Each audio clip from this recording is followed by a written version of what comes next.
I opened the book.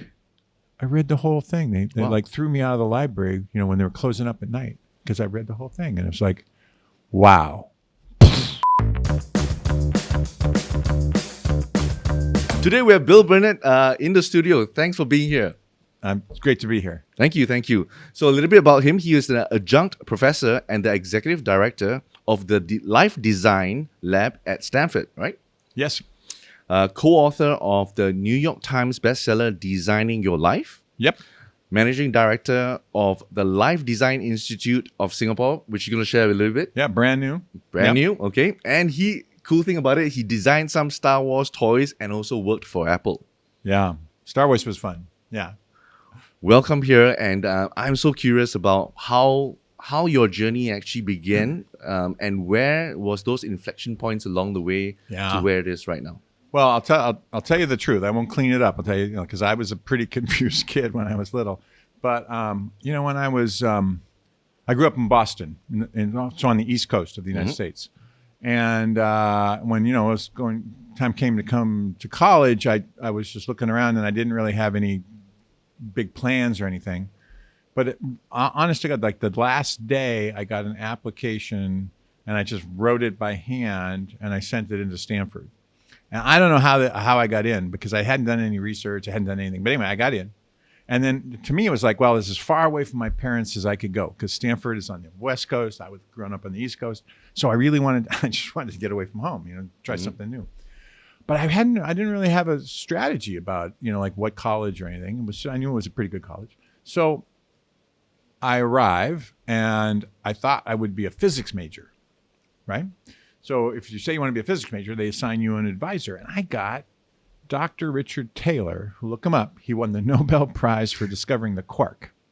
Okay. He's amazing. And he's a really cool guy, too. He wasn't kind of a nerdy scientist. He was a big guy. He was very, very friendly.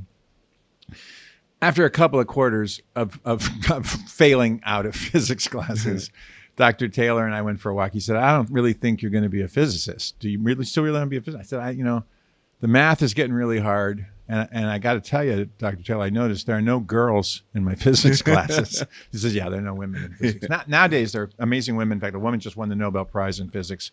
But in those days, he said, maybe you should try something else. And I'm like, I don't know what else I could do. And I don't want to flunk out. So I thought, well, I like science, but I've always been an artist. I used to draw and sketch, and now I have a painting practice, so I paint. So I thought, I know. I looked in the book, you can make your own major. So I thought, all right, I'll be the first science and art major. It'll be awesome.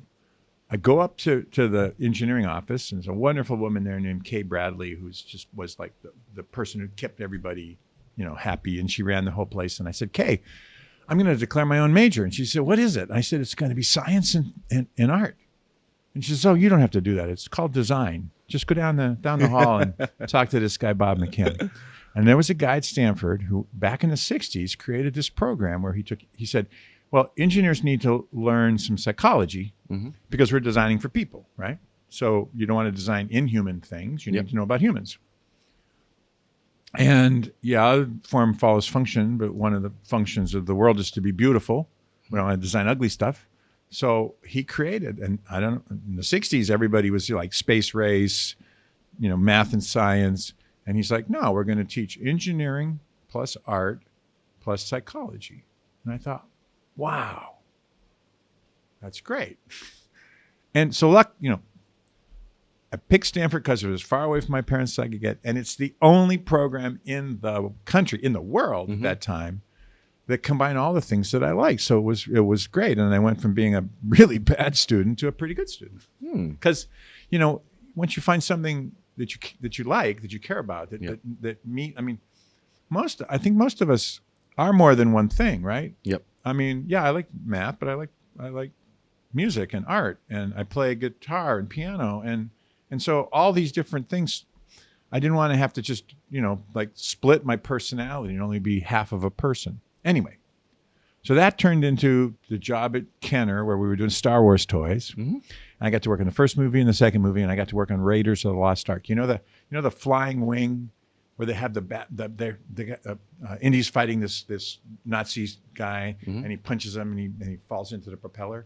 I did the flying wing for the toys, which was cool. Anyway, then I came back to the Valley and I got my master's, and then I did some more stuff. And one of my professors was doing a startup, so I joined that. And then a buddy of mine and I did a company. We started our first company, and and what I realized later in my life is that I didn't really know what I was doing. Mm-hmm. Like I never had a plan so much, but I knew what I liked, and I knew what I kind of intuitively knew what would make me happy or what I'd be good at. Mm-hmm. And so when stuff came along, like there were a couple of jobs at, big companies, and I was like, I don't think that's going to fit for me. And my professor said, hey, I'm doing this startup. I was like, yeah, that sounds like fun. So I always just sort of intuitively found the next. I've never applied for a job, looked for a job, sent a resume in, on the internet. It was a friend said, hey, you want to come check this out? And then if it worked, it worked. So when I talk to students about finding jobs, I say, you're going to find jobs through your networks. That's where the good jobs are. In the U.S. anyway, 8 out of 10 jobs are never listed. They're never on the internet. The stuff that's on the internet is just the boring jobs. The stuff that's interesting is stuff that comes from friends of yours or people that you know. Yeah. So anyway, fast forward, then I went to Apple and worked there for a while, and then I did a consulting company because at Apple's cool, but you can only design computers, and I wanted to design something else. Mm-hmm. So a buddy of mine and I started a consulting company, and I got to design like toilets, and I got to design radars, and I got to design like drill guns, all sorts of crazy stuff. We did all sorts of stuff. And we kind of specialized in helping companies take their designs into China. So we had an office in Silicon Valley, mm-hmm. and we had an office in Hong Kong. So I used to go to I had an office there. I used to go there 4 or 5 times a year, and I kind of fell in love with the Far East, with Hong Kong, with Singapore, with Bangkok and stuff. And so it's like, all right. And in 2006, David Kelly called me up, and David's the guy who started IDEO, the big innovation firm, and he had just started the D School, and he said, hey, I need some help. Have you ever thought about being a full-time, professor? And I said, well, not really, but what's it pay? And he says, well, about half of what you're making. I said, okay, great. So, but I thought, all right, now if we could, I've made a lot of products, but if I could make 1,000 designers, 10 years, 1,000 designers. Yeah. And we were only graduating about 30 or 40 kids out of our program every year. He said, and I got to run these programs. He said, if we could create more students and create 1,000 designers, then, that would be a bigger impact than making another TV or another coffee cup or another, mm-hmm. Another computer. So I went to Stanford in 2006, and I started working on scaling our program and bringing in more digital stuff and other stuff.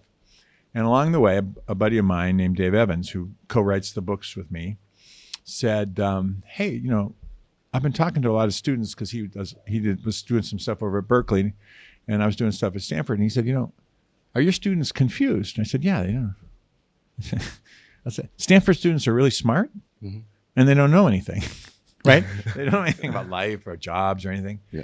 And so they're confused, and they're really struggling to launch. And I said, let's just put together like a little design class, 15 students. That's 15 of my grad students. Because it seems to me like if you're designing something new, like, an iPhone or something, you don't know what it's going to be until you build it. You have to build it a bunch of times, prototype it, try a lot of stuff, right? Yep. And it seems to me like, well, your future is like an unknown product. You want it to be great. You want it to be better than your present.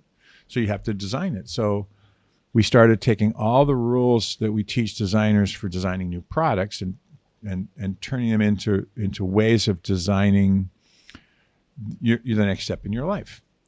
And it worked really great. So great that like the guys at the Career Center called and said, hey, you got to do a class for all the seniors. And I'm like, I don't know, but we did that. And then the provost called and said, you got to do a class for all the freshmen. I'm like, I don't know, but we did that. And then we did a class for the grad students, which I just taught. I just finished my quarter in June.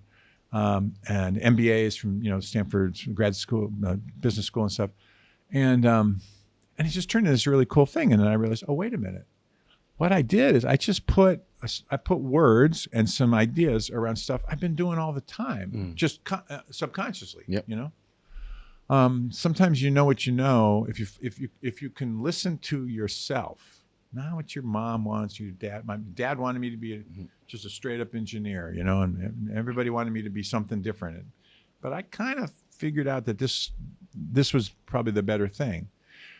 But not everybody, you know, not everybody has a strong inner voice, right? It takes a little practice to listen to yourself, because you got all these voices in your head. What your mom wants, what your dad wants, what, you know, what society tells you you're supposed to be, and all these things. So, so we create this class, and then we write a book, right? Dave and I write this book, and it turns out, I mean, I'd never written a book before. I don't know, but it turned out to be pretty good. And then all these schools started calling us and saying, hey, you know, this is a cool curriculum. We don't have anything like this at you know, at Harvard or Yale or Berkeley or whatever. And then, so we said, all right, well, we'll figure out a way to give it away. We'll just give it to everybody who wants it in the universities. And then we did. And then now we're up to like 300 universities and 1,200 educators. It's really, I mean, this is like, I never, ever, completely random. Like, I just wanted to help a couple of my friends, students, a couple of my friends, you know, kids who were trying to, you know, graduate from college and figure out what to do. And it turned into this big movement. And then, so we're running these things, we're teaching lots of schools. And then this guy, Mark Wee, calls me up. And Mark was, at the time, he was the head of Design Singapore Council, which is the design council for the government here to try to, you know, promote the creative economy and get more.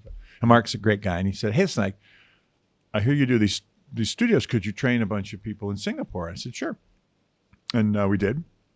And he got we had 40 people in this thing. We had to do it. It was COVID, so we had to do it remotely. But we had a pretty cool system to do it. And so he had about 40 people, from different universities, from different polytechnics, from different corporations, and other people who are just interested in you know, students and people, you know, living good lives. And then that turned into a whole bunch of people calling us and wanting to do things. And that ended up, I came back out last year and we did some more. So, you know, in design, you do need finding, you figure out what do people really need.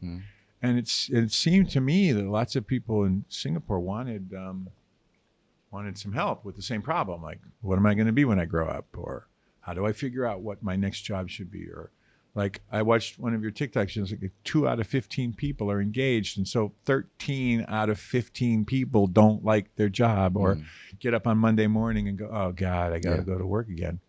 And then I found out about this streaming thing and the way you guys run education and how people get, you know, sort of tracked into this stuff. And I'm like, well, we got to help here if people want it.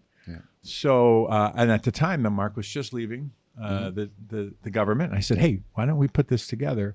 So, and Mark's amazing. He knows everybody. I'm just the guy from California with a little curriculum. But so we put together the Designing Your Life Institute Limited, Singapore. We're a nonprofit. We're working with Republic Polytechnic. We signed an MOU with them. They're going to teach everybody, you know, at RP, Designing Your Life. We want to work with every UTEs and universities and everybody. But mostly it's just impact to help people design a life that's more livable, more resilient, more, you know, just more human, right? I mean, I've always liked my jobs. I know you said, what you said, you had 32 different jobs. 32 different jobs, right? So you were doing a lot of prototyping. Doing a lot of prototyping. In my language. We call it the School of Hard Knocks. Yeah, sure. But you didn't stay stuck, right? You kept moving, trying to find things that would work until you find the thing that works. A lot of people get stuck. You know, they get stuck in the first job, or they get stuck in like somebody told them, you know, just do this, make money. But, and it's not enough. You know, because we're human and we need more. So that's what we're trying to do. We're trying to help people. And, you know, design is fun. Like, designing new things is fun. I've always liked my jobs. I got to design the first laptops at Apple. I got to design Star Wars toys and you know, flying wings for Raiders. And I got to design electronic toilets and, you know, also. So I've always felt that, like, design's a really natural form of creative expression, but it's useful because you know, I'm also a painter and an artist and stuff, but I do that because I love it, not because I think, you know, it's a great painting. I think it's a great painting. Maybe nobody else does. But, when you do a design and people use it, like the iPhone or something, then you've really hit it, right? Because you're solving a problem. And so when we can help people learn these tools so they can design their own life. I don't do the design. They do it, right? I just show them how. Then they get unstuck. Yep. They feel hopeful. And they feel like they've got some control, about what happens. Now, the world, you can't control the world, right? Yeah. The world's a crazy place, and things are changing fast. So you better have a strategy, to prototype and be nimble, I think. Otherwise, you're just going to get rolled over by, AI and chat and everything else, right? So you got to have a strategy, and I think design's a pretty good strategy. And we've got some, we did some research because it's Stanford. We did research that says this works, and I'm just super excited to be in Singapore because I get to be, I get to be in the Far East. I'm here. This will be our headquarters, but I'm going to run a program in Bangkok. I'm going to run a program in Hong Kong. I'm going to run a program in Indonesia. So this is the hub, and the institute's up and running, and we're just finding lots of people like yourself and others who feel like it's time, in Singapore for people to have a little more control over what happens, maybe, and a little more options, more hope. Because there's other data that says you're one of the unhappiest workforces in Asia. And don't get me wrong, Singapore's amazing. I'm older than Singapore. Singapore's not even 60 years old. I'm older than that. But and what's here is incredible. Yeah. So that's nobody can take not say that. But this, particularly the next generation and stuff, we got to get into the creative economy. We can't just keep making, it can't just be finance and logistics, because the world's complicated and it's moving fast, and you want to be inventive and creative. You want the next Snapchat and the next TikTok to be coming out of Singapore, not from someplace else. So we've got to get people thinking like designers. Interesting. I'm curious about when you first, because I think whatever you have come out with in terms of your designing your life and all, and that it's really, it's almost like the blueprint of your life. Yeah. But you kind of put it down. Yeah, it was exactly. And then when I put it down, I realized, oh, that's what I did. Yeah, exactly. I was just doing it. I wasn't. So the interesting thing is that you have a lot of interest. Yeah. And a lot of times people would kind of say that sometimes that, hey, I have so many interests to pursue. Right. So for you, how did you pursue that interest of design? Besides, you said you were doing sketching when you was really young. Yeah. I sketching stuff. I still draw and write and was there interest in physics as well? Well, when I was growing up, they were going to the moon, and they were, the Apollo missions, so that was the rockets and stuff, and that's why I thought, wow, I want to be an astronaut. And when you're little, I want to be an astronaut. I want to be a fighter pilot. Right. I think what it is like, well, first of all, I was kind of a weird little kid. I was okay. I was good at school, but I was always daydreaming, and the teacher, I was always, sketching, and the teacher would go, pay attention. I was like, So, but I think I think sometimes people, everybody's creative. Every 5-year-old, 6-year-old, 7-year-old, equally creative, all over the world. I meet these kids. They can turn a rock into a toy. They can make a stick into a rocket ship. And then they get into school, and school starts putting them down. Don't daydream. Yeah. Don't. There's one answer. There's one answer to everything. Yeah. Art isn't important. Yeah. Music isn't important. You can do that on the side, but that's not important. And I just was always kind of rebellious. Like I played the game, but I always had my own, thing. So I wasn't. They couldn't pick on me too much because I was a good student, but then I was also a bad student because I was wandering around. My high school wasn't very good. We have high school, a little different than your system. But when, the thing you do just, like 16, 17, 18. Just my high school wasn't very good. It was bad. It was a public high school, but it wasn't very good. So, so my friend Mark and I used to skip school and go to the Boston Public Library, because the Boston Public Library, like the libraries you have here, it's Yeah. like massive building, Right. not like some little tiny library. It's a massive building, 24 million books, right? And it was beautiful. And What do you do there? we just hang out and read books. Like what a bunch of nerds, right? We're skipping school. We're not like smoking. We skip school to go to the library. But my teachers were like, well, he's a pretty good student. So, Well, I would get in trouble, but not too much trouble because I go to the library, right? Interesting. So when you go to the library, it's one of these things that where you gravitate towards is your interest. Yeah.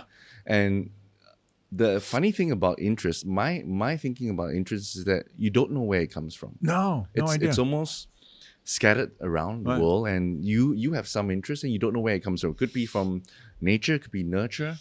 What is your take on interest? Where did it come from? Well, my dad was an engineer, and he was a pretty straightforward guy. And my mom, was a very smart woman, but didn't have a lot of education, and she was a stay-at-home mom. And so, but my parents were also like, okay, he likes to draw and sketch. We'll buy him some paints, and as long as he gets good grades, we're fine. So they didn't encourage me, but they didn't discourage me. Right. And then, it's an interesting thing. I'm not a religious person, but I think stuff happens sometimes. And I remember I was just writing about this the other day. I remember this distinctly. So I'm about 16 years old, right? I'm in high school, and I didn't live in downtown Boston. I lived in a little suburb called Burlington. We would take the T into Boston to the library, but we had a little tiny library in our town, just a regular kind of tiny library. I remember walking into the library, and there's all these tables, and it's just books left out, right? Just random books. And all of a sudden, I see this book, and I don't know what it is. It's like the book seems, so we have an exercise in our class where we say, go out and see what object in the world wants your attention.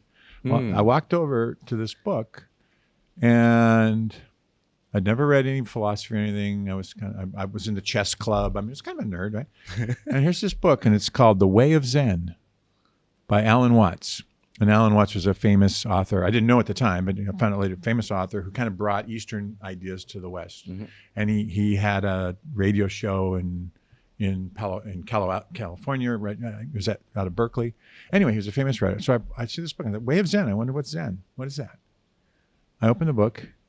I read the whole thing. They like threw me out of the library, when they were closing up at night, because I read the whole thing, and it was like, wow, because I grew up in a traditional sort of Episcopal church, Christian church. Yep. There's a God. He doesn't like you. You need to you need to be good, or you go to hell. And then I read this other thing, and it's like, no, the way that can be followed is not the real way.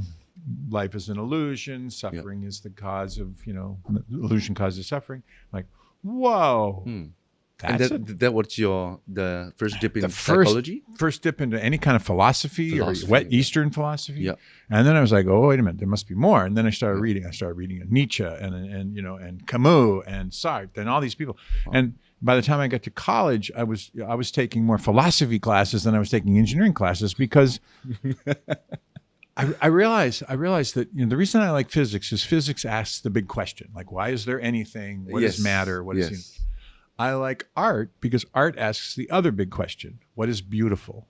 Yes. How do we as humans experience beauty? Yeah. And then these philosophical guys are asking the question: what's the meaning of life? Yeah. Is there God? If there's not a God, what about reincarnation? What is your soul? Yeah. And I had never thought of. I mean, even though I just went to church and I read the books and I sang the songs. I didn't really think. I think there must have been like something in my prefrontal cortex had just connected that day. Right. And it's like, and it was just that book. And the book kind of glowed on the literally kind of like lots of books. I walked over to that one. So what's that about? Right. Well, maybe, the universe. I think this. The concept of flow, when you go into flow. Like athletes. Athletes go into the zone, or you go into flow doing something and time stands still. Yeah. So I think there's flow. I call it, there's super flow. Flow is available anytime. Doesn't have to be athletics, doesn't have to be anything. I like to cook. Do you cook? No. I like to cook, and there's a, I took some classes and there's a thing, your mise en place is the French name for your preparation. Mm-hmm. So you make everything and then you cook it. Chop, chop, chop. When I'm chopping vegetables, when I'm getting getting everything ready for the dinner, I kind of go into flow. I love it. But I think you can be in flow all the time if you just access that state of flow. Right. So it has to do with intention, or it has to do with being, the Buddhists would say, being in tune with the universe or something. So I'm like, something about that book. I was supposed to read it. Yep. And then that went to another one and another one and another one. Eventually, I developed my own life view. I'm an atheist. Yeah. I'm an existentialist. But I still think there's like the meaning and purpose in the world is there. You just have if you don't have a religion to build it for you, you got to build it yourself, right? Now, interestingly, my buddy Dave, who I write books with and created the classes with, he's a big thought leader in the Christian community, and he's very, very, into the Jesus thing. Mm-hmm. And we're the best partners. He's the best partner I've ever had, because we respect each other. And I look, there's lots of stuff in the universe we can't explain. So, Dave says, we both agree that there's mystery. Yes. In the universe. He says, you round down to science, I round up to God. Yeah. Yeah. But we both agree there's a bunch of things that nobody can explain. And so this idea of going, being in flow or being in tune with, your path, I think it's a metaphor, but I think there's something real in that. And I think what I was doing my whole life was just sort of unconsciously finding, because it went, left and then it went right and then it went up and then it went down. So anybody out there, it's never a straight line. Yeah. It's never a straight line. If you're really following, and it wasn't even like I was following my heart, because I was 16. I was just a kid. I hadn't even kissed a girl yet. I mean, I was pretty nerdy. But one thing led to another, and I was curious enough to pursue it. Yeah. So my big thing is we got to keep kids curious, and we got to reawaken our own curiosity, because the world, this world comes at you all the time, right? And you can just accept the default reality, like, I guess I'll just sort of deal with it, or you can go towards it, towards the things you want, right? Yeah. And there's a big difference between just accepting whatever happens as if you have no choice, right? Yeah. Or having some intention to have something happen. Yeah. You don't get I don't believe you get what you want all the time or anything like that, but when you and then when you get into this idea like flow and other things, you realize, oh, well, what is every one of these? I mean, I'm not religious, but I've studied, I've read, the Quran, the Bible, the New Testament, Old Testament, you name it. I've read all the Diamond Sutras, the Hindu books, the Buddhist books. They all say a bunch of things. They're different, but some things in common, like love matters, compassion for other people matters. That the way you live a good life is you care about other people. Yeah. And now we have these big research studies that say, hey, guess what? People who are more compassionate are happier. Guess what? People who have good relationships live longer. So, I mean, I think science is just repeating what kind of culture has known for a long time, that if you try to live a good life, be a compassionate person, think of other people and what you can do for them. Yeah. It's better. So that's what I try to do. So that's interesting, because when we think about like religion, and we think about like for example, Bible. I'm a Christian, and God, Bible does talk about things like love, compassion, justice, and all that, right? Yeah. But they don't really talk about this whole idea of finding that job, finding that passion that you have. No. I haven't read the other religious books, but I don't think they talk about that. Yeah. And they don't talk about the exploration of trying to figure out that, because I believe that actually there are some people who are okay with a job and they do it out of duty and that's it. And they are fine like that. Absolutely. Absolutely. But rebels like you and me can't live that way, and we need to explore something. Yeah. What? Like, so when it's just fascinating that actually when we think about that, then there is no real set of ways where somebody can follow some kind of a framework to find that path of discovering themselves, right? Except through trial and error. That's the only way. Look, they built, when we were building the very first notebook computers, the first laptops at Apple, we built like 200 prototypes. We didn't know what the heck we were doing. And I know the guys on the iPhone team built like 200 or 300 prototypes of different versions of the iPhone. And then they showed it to Steve Jobs 3 times, and 3 times he said, "Not good enough. Do it again. Do it again." It's not. But when it came together, they knew it. Yeah. And when your life comes together, you kind of feel it. Yeah. But we're changing all the time, so it's not just like, oh, I found the thing, I'm going to do that for the rest of my life. Yeah. I mean, I tell my students, don't you hope that when you're 40, you're doing something that hasn't even been invented yet in your 20s? Because you just don't do the same thing over and over. Yeah. But let me go. U.S. is a nation of immigrants. My parents on my mom's side, my grandparents came from Germany, and my grandfather, in a couple of rounds, but basically got the family out of Germany in 1933. Because 1933 is when Hitler was elected chancellor, and he didn't think that was going to work out so good. Somehow or this guy with no education, didn't speak English, whatever, got him and my mom, his wife and my mom, who's been born in Germany, out of Germany and got him to California. And he took any job he could get. Yeah. He worked at the sewerage factory, shoveling stuff from one tank to another, right? 50 cents a day, 20 cents, 25 cents a day, $1 a day, whatever. My grandmother, who spoke no English, she took in laundry from the rich families in the neighborhood just to support the family. Yeah. But that was noble. It's noble work. Yeah. He brought the family to safety. He put a roof over their head. His kids went to school and got an education that he never had. My mom, sent me to Stanford. And my daughter's getting a PhD in immunology at UCSF. So in just a few generations, but he still had meaning in his life. It just didn't. His job was like make the family safe, provide food and shelter. But he had his church, he had his community of friends. He had a rich life, and my grandmother did too.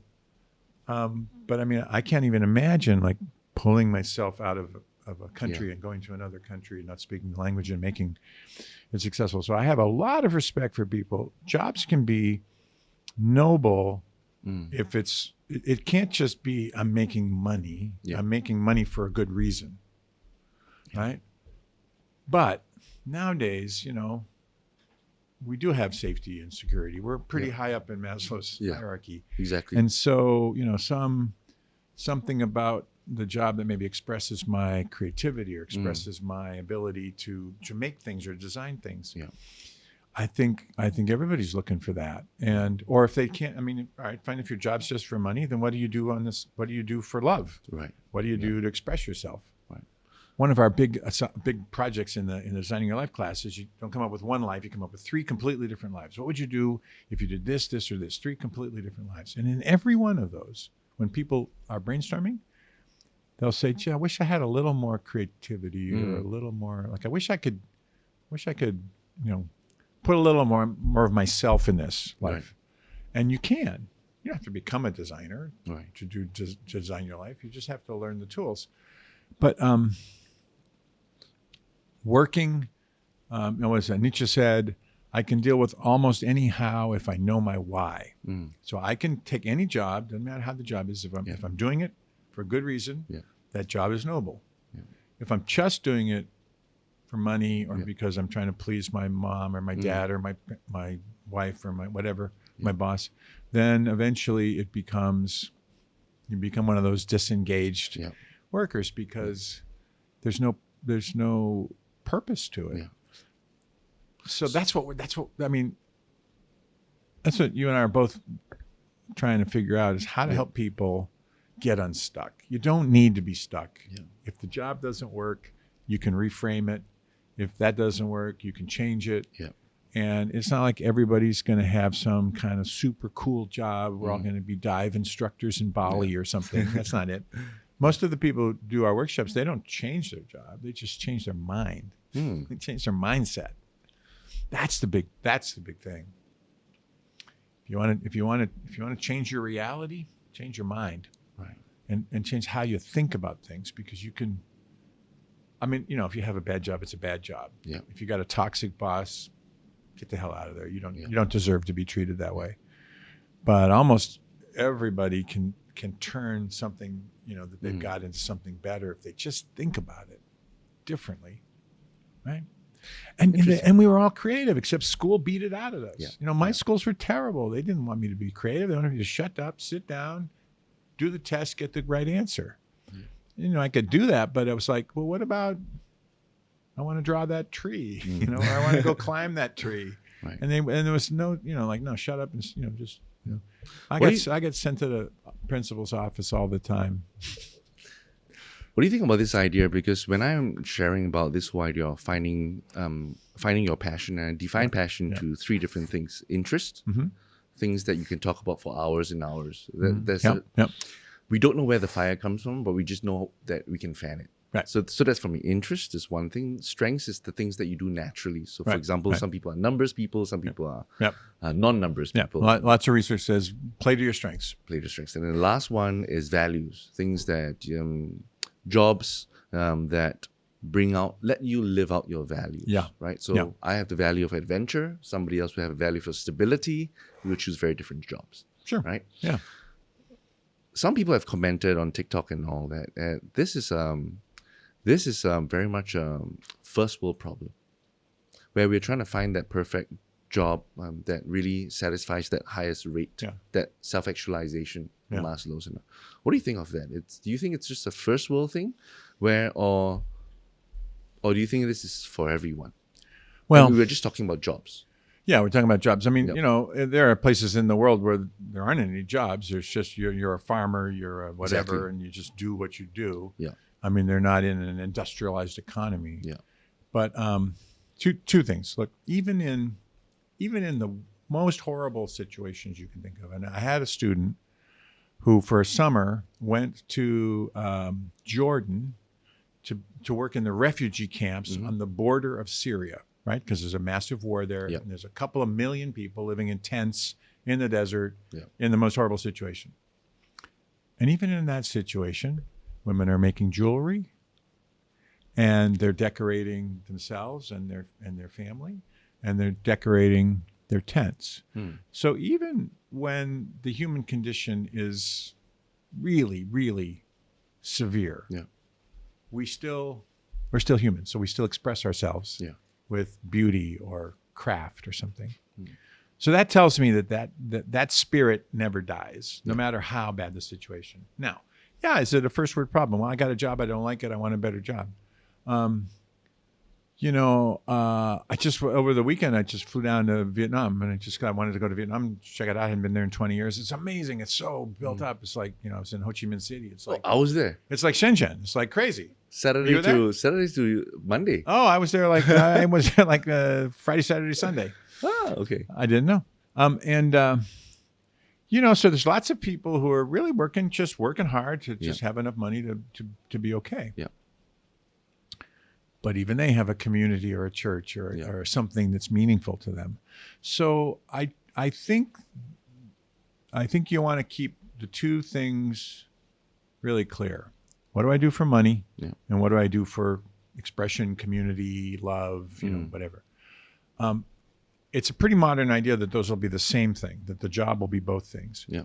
And companies aren't really set up for meaning and purpose. They're set up for, making money and delivering profit and stuff. But that's okay, because the meaning and purpose comes from you. Mm-hmm. You're not waiting for your boss to give it to you. You're not waiting for your job to give it to you. So you can do it yourself. And, I teach at Stanford, and those kids are, one thing is 70% of Stanford kids are on some kind of financial aid. It's not like it's a rich kid's school everybody's paying. Most kids are being, subsidized. Yeah. But we also, because we teach our classes, taught in a lot of different places. I work with a professor, and she's in the University of California system, which is kind of like your polytechnics. It's that kind of system, and her school is in Compton, California. Compton, the black ghetto, and her students are. 20% of her students are below the poverty line. 80% of her students are underrepresented minorities. First generation to go to college. So her kids are really, they're gritty, and they're just trying to get out of the economic situation. And her research says her students do better than mine on like grit scale, open, growth mindset, all the stuff she measures. She's a psychology professor. And our theory is, well, they don't even have a structure. They're just trying to get anything. Yeah. And you give them a little structure, particularly ours, which is creative and allows them to design and to iterate. And they just they take off. They go crazy with it. So I don't think you have to be privileged or educated or, that it's necessarily a first world problem. Now, I mean, if you're in a refugee camp in Syria, or you're in you've had a natural disaster, earthquake in Turkey. Yeah. Then you go back to your then you go back needs, to it's safety, security. We need water. We need food. Yeah. But even there, being a clever designer is helpful, right? Because you need to design systems to make sure that you got a place to live and everything. So, to me, the design mindset isn't just. It's a very practical mindset because designers like when the situation changes, designers are like, great, let's come up with a new idea. Yeah. Versus a lot of people, when the situation changes, they're like, oh God, now what are we going to do? Like designers, like most people see something that's new or different and they're like, I don't know about that. Yeah. Designers see something new or different. They go, hey, what's that? Cause they're just curious people. Yeah. And I think when you get your curiosity turned on again, the world's a pretty interesting place. And then the chance of walking into a library and seeing a book that's for some reason or other, that book seems to want you, or walking down the street and you meet somebody and then all of a sudden, I mean, how many times have you had a conversation, just somebody randomly, and then you discover, wow, there's so many things we have in common. Or you're standing in line getting a coffee and you start talking to somebody and all of a sudden you got a job offer, that shows up. I think if you nothing else, if you approach the world with curiosity and what some people call a growth mindset. She's at Stanford. There's Angela Duckworth, and then there's the other one with growth mindset. Anyway, if you approach the world with a growth mindset and a little curiosity, you find people who want to help you. You find interesting. A book jumps off the shelf, and you need to read it. And I don't know. Don't you have that experience all the time? Yeah.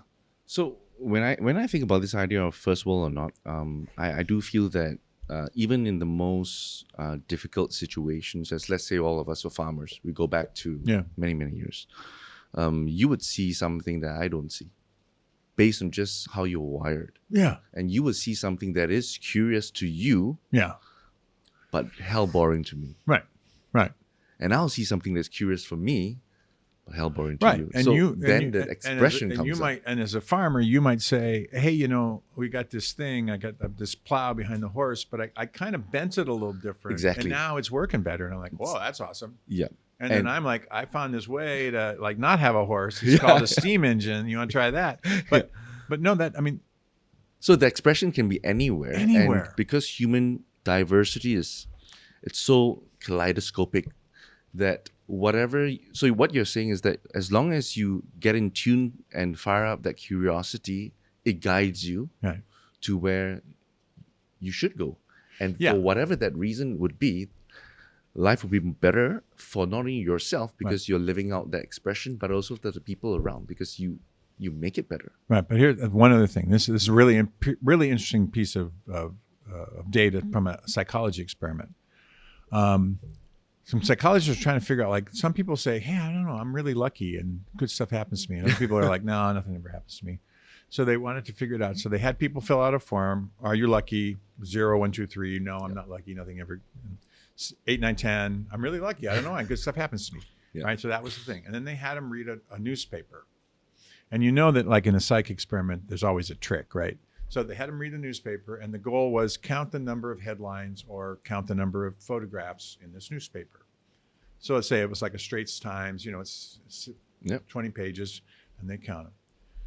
But what they didn't tell them is that it was a fake newspaper, and buried inside some of the articles was a little piece of text that said, hey, if you read this, the experiment's over, collect an extra $100.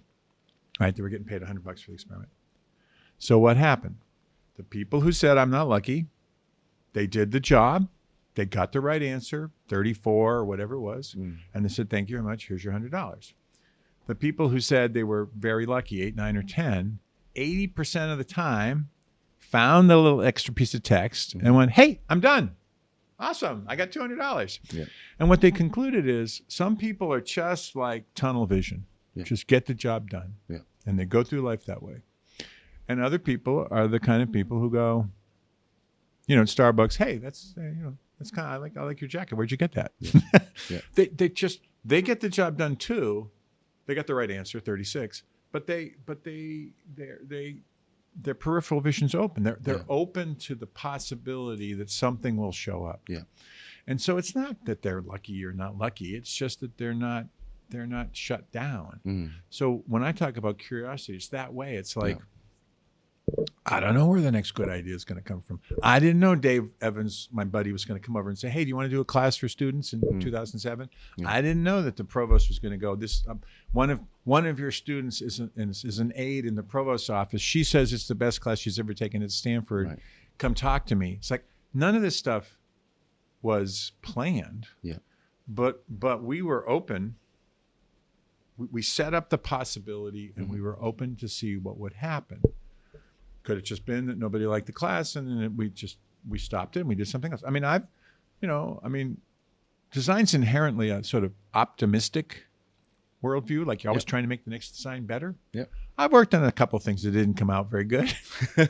Well, we tried, but it just didn't. For whatever reason, it didn't come out very good. But boy, when you get just the right number of things together.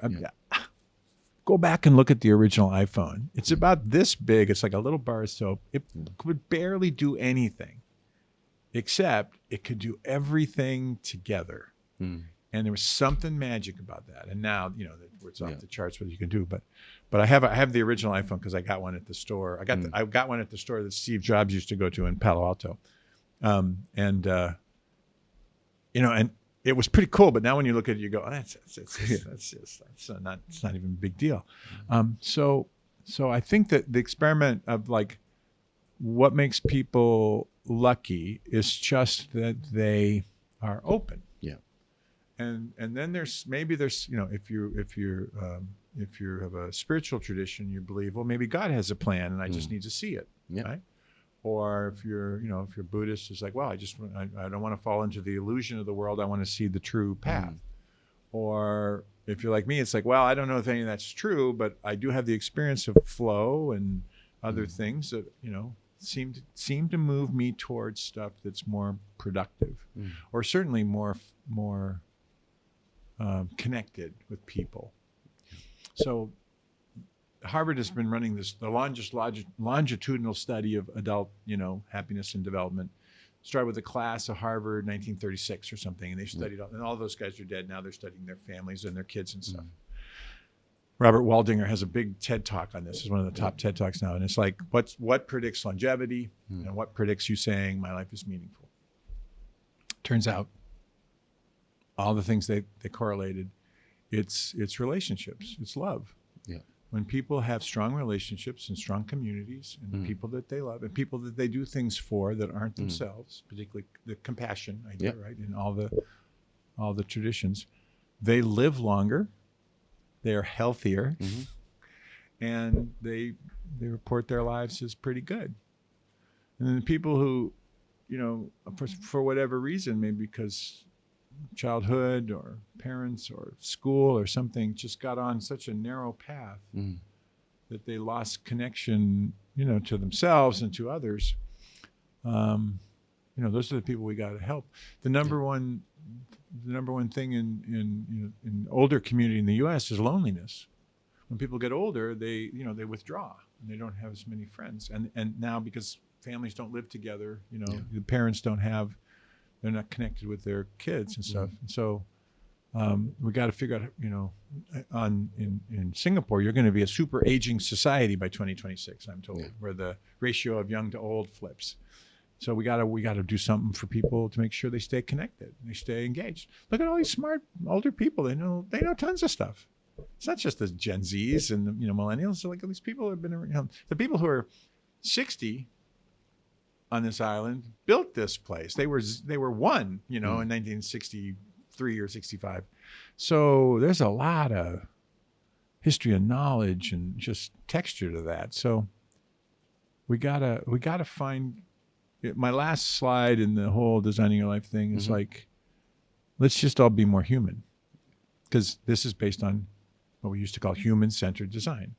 Call it design thinking now, but it's the same thing. It's like when I was a kid and I ran upstairs to Kay Bradley and I said, I want to do science and art, and she said, no, it's go down the hall. It's science and art and psychology and anthropology. Where did we come from as a species? Who are we psychologically? Nowadays, I would throw in, sociology too, because we got to look at all the different cultures. Singapore's amazing. You got all these different cultures living together. Yeah. We can't just think of ourselves. We got to think of the whole community. How does a community thrive? How do we make sure we respect the wisdom of each of the communities that's out there, so we don't just come in and tell them what to do? As a designer, I want to work with, each individual, but also make sure that we respect the communities that, that come together. And Singapore's amazing, but it's also small. You have less than 6 million people here. There's more than 8 million people where I come from, just in the Bay Area, San Francisco, San Jose, and the whole thing. Yeah. And so, maybe Mark thinks we can start a national movement and we can get everybody thinking like a designer. Yeah. I don't know, but if we can get 20% of the people thinking like a designer, then we'll change it. And the talent and the creativity around here is just off the charts. So we just gotta unlock it. Right. So if you were to just share with me in terms of this whole design your life, right? It is not just about work. What are the main pillars that you feel that these are the things to explore? Yeah. So mostly it's about changing your mindset. So number one mindset, we keep talking about curiosity. Okay. Number two mindset, radical collaboration. The answer's in the world with people. You can't sit in your chair and think up, what do you want to do? You got to go out and talk to people, right? Curiosity, radical collaboration. Similar to coaching, when as a coach, we believe that the client has the answer. Yeah. But the client won't open that door until the coach asks the right question. Exactly. And so you got to set up those collaborations to challenge you, to get you off your if you can figure it out, you'd have figured it out by now. So get out of your seat and go talk to people. Right. So curiosity, radical collaboration, and then reframing. Reframing is this idea in design where you're like, somebody says, well, I want you to design a new coffee cup. And I go, okay, but that's been done before. Let's redesign the whole coffee experience. Let's reframe the problem. Let's make it more interesting. So learning how to reframe problems, because people get stuck and they got the problem. And I said, look, let's change the problem. You're probably working on the wrong thing anyway. So radical collaboration, reframing, and then what we call a bias to action. Like, what are you analyzing? It's the future. You don't have any data. Yeah, exactly. Just do it. Let's just go do some stuff. Yeah. And by doing things, we'll learn, because the last one is prototyping.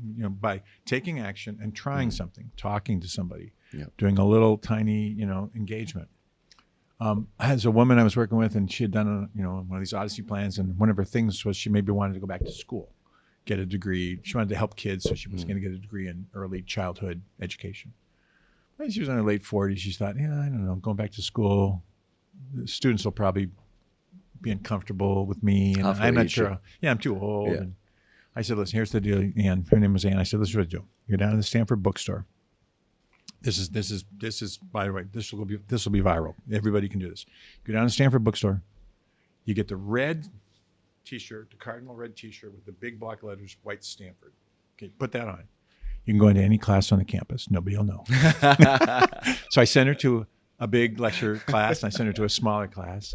And she came back and she said, I thought I'd feel out of place, but I felt great. My body was on fire. And I started talking to the students, and they were like, wow, you're coming back to school. That's awesome. They weren't like, they weren't, disrespecting me in any way. She said, so I set up all these prototype conversations with students. One way to prototype something is just go talk to people. Yeah. And then I talked to the professor, and I'm going to his office hours. So like, I think school would be awesome. I said, well, see, you have to have the felt experience. Sometimes you got to try it, right? Yeah. Try it. Don't just be in your head. Try it. Yeah. And I mean, what did it cost her? $25 for a T-shirt, And I gave her the courage to go do it. Right. I challenged her. Right. I bet you both agree with me.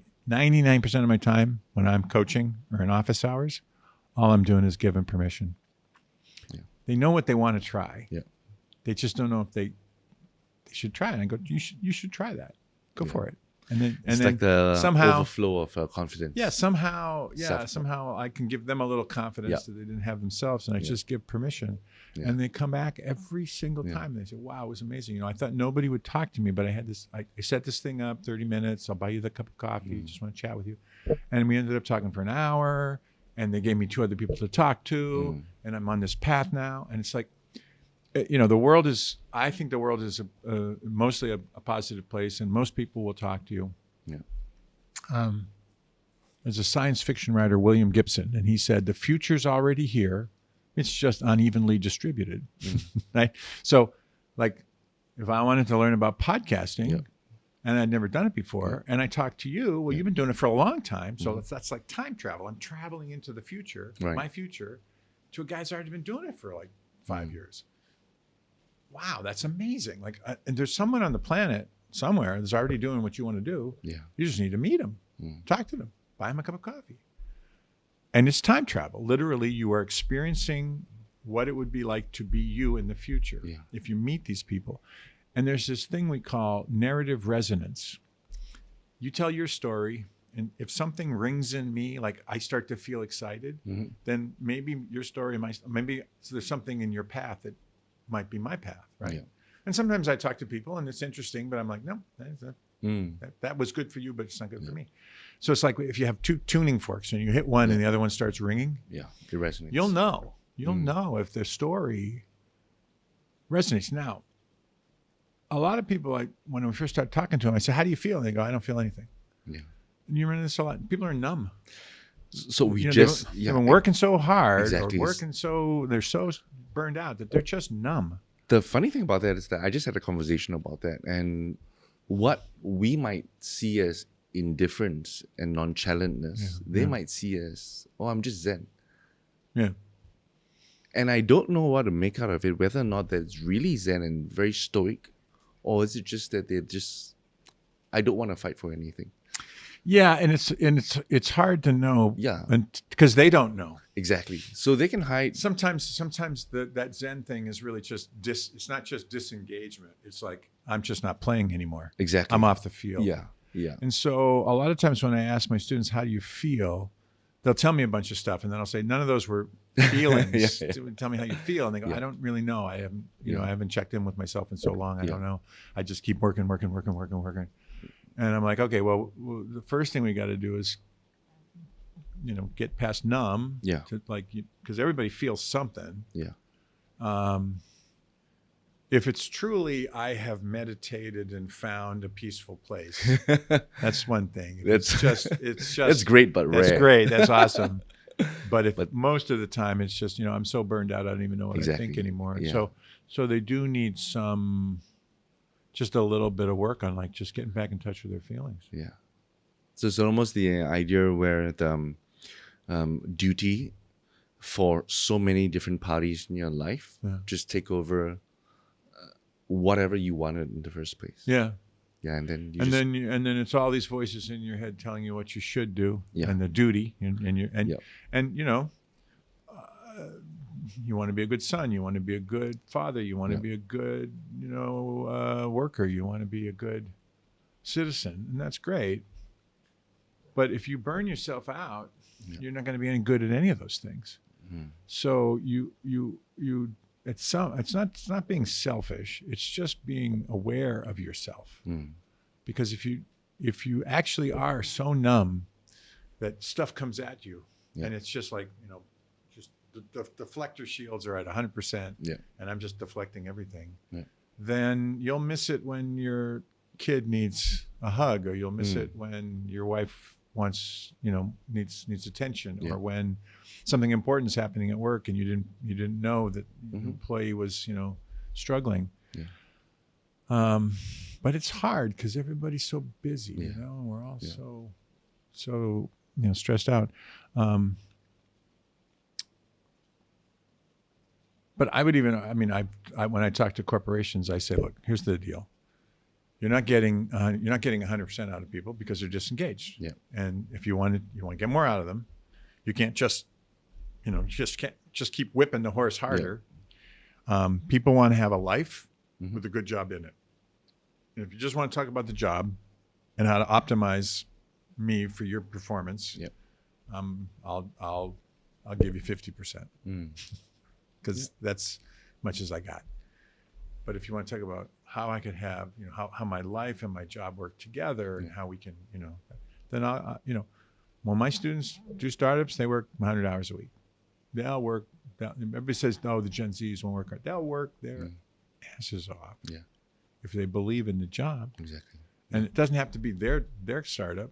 It can be any job. I can make any job. You're just doing spreadsheets for the partner to show at the meeting. It's like, if I'm just a spreadsheet monkey, I'm disengaged. If you tell me how my analysis is going to change the strategy, I'm engaged. But you got to talk to me like I'm a person, not a unit of, I'm not a machine cranking out spreadsheets. What I'm so grateful about that this whole institute is coming to Singapore is because when I think about the entire era of like civilization, and some parts where the greatest wealth was done, like in the first part was all about farmlands and spices and wheat and everything, right? It's all about farmlands, right? It's all about produce from the farm, produce from the ground, and then you harvesting and all that. Then after they went to the industrial age, it's all about no more farmland, about factories. And Singapore was poised to be the best factory because we were English speaking, we were compliant, and we were hardworking. So that was our era where we went on from real factories where it's like bulky items to now it's like semiconductors and all that. But we're still factories and we're moving away. And the last one I think now is the idea of the last part would be for wealth is the founder mindset. So to move from farmland to factories to founders, and the only way founders come about is people who are dissatisfied with something. And they just have to fix it. And they want to try something. So bringing that curiosity into this society, and hopefully people get turned on and says that, okay, maybe I can actually try something, and we give them that permission to try out something, and hopefully that founder's mindset builds that innovation to a point where you can bring Singapore for the next 100 years. Absolutely. And you have to do it because it's too expensive to build things here anymore. And you got to go to the next level. Our resource. And people are the resource. And that founder mindset changes everything. It changes and not just industry and technology and stuff. It can change the arts. It can change theater. It can change, you name it. The people who are passionate about helping kids start a school, the people who are passionate about music start a performance thing. So it's like you have to get there because you don't have it's also physical resources. You don't have land. You you don't have that stuff. You have people, and you only have a few people. There's 1.6 billion people across the water over there, and a couple billion people over in India and in Malaysia and Indonesia. So you got to be small, you got to be scrappy, exactly, and you got to be creative. So my personal belief is that why I'm pushing also this whole idea of passion and trying to find that spark inside. Right, is because you were built for something. You were built for a very unique piece of the puzzle. And if you don't have that creativity or that curiosity to open it up and try, the world is a darker place.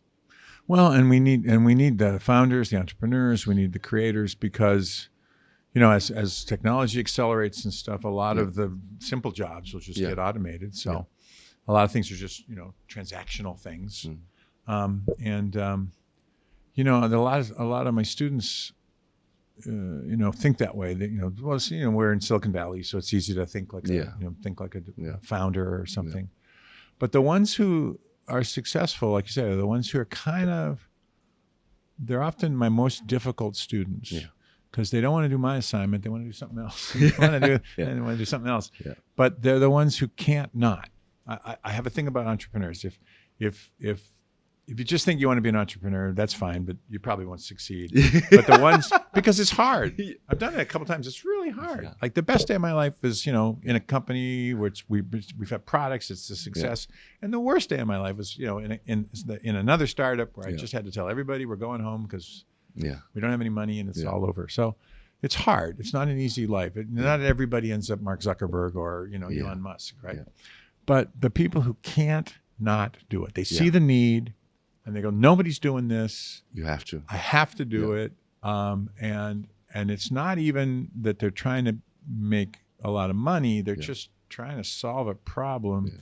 And it's bugging them so much that they're willing to quit their job. I mean, look, 8 out of 10, 9 out of 10 startups fail.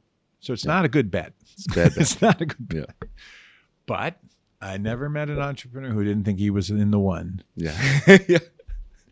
And if you don't think you're in the one, you can't even get started. Exactly. I think, and we got to build that mindset in Singapore. And part of that is we got to get rid of this notion that failure is, somehow bad or wrong or embarrassing, or you can't fail. Because if you can't fail, you can't try to be an entrepreneur. If 9 out of 10 startups fail, and I mean, I don't know anybody who knows how to just do the good ones. So you got to do them all.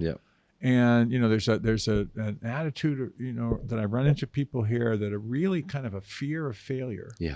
And it's sort of social, and it's got some social construct and some other constructs to it.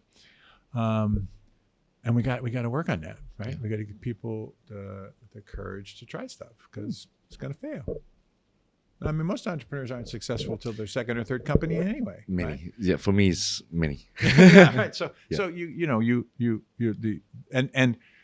thing that overcomes your fear of failure, curiosity, and I got to do this idea. I just got to see if it works. Not that I know it's going to work. I just got to see if it's going to work. I can't not do this. Those are the ones that I'll bet on every time. And the ones that just want to do a startup because they want to do a startup almost never persist. Exactly. I agree. Thank you so much, Bill, for this. I really hope that this your institute will be able to really help Singaporeans to be able to have that mindset of curiosity, open up something that's inside there and make those flowers bloom. It's one person at a time, student by student. That's our mission. You can find it online at designingyourlife.institute. Designingyourlife.institute. And we're brand new, but we're scrappy. And I can't not do this because it seems like this is the place. So, and this is the place that I think is going to set the trend for all of Southeast Asia and Asia, because this is the one place now. Things have changed in Hong Kong and China and other places, but this is the one place now where you got the talent, you got an entrepreneurial spirit getting started, and if we can just teach people how to think like a designer, or just think with this mindset, anything's possible.